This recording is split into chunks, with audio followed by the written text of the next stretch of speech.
okwu ugbu a gbasara akụkụ arụ anyị dị iche iche. Ngwa biko geenụ ntị. Maazị Odumoyoyo, ụtụtụ ọma. Ụtụtụ ọma na ụmụaka. Kedụnụ? Anyị dị mma. Maazị Odumoyoyo, gịnị ka ị ga-akụziri anyị taa? Aga m akụziri unu maka akụkụ ahụ anyị dị iche iche. Ngwa kwuonụ ihe m kwuru. Nke a bụ olu. Nke a bụ olu. Nke a bụ ubu. Nke a bụ ubu. Nke a bụ aka. Nke a bụ aka. Mkpịsị aka. Mkpịsị aka. Mbọ aka. Mbọ aka. Ọbọ aka. Ọbọ aka. Nke a bụ afọ. Nke a bụ afọ. Nke a bụ ukwu. Nke a bụ ukwu.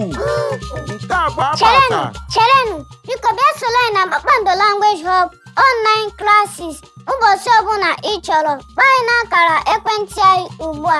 Daalụnụ. Nke a bụ apata. Nke a bụ apata. Nke a bụ ikpere. Nke a bụ ikpere. Nke a bụ ụkwụ. Nke a bụ ụkwụ.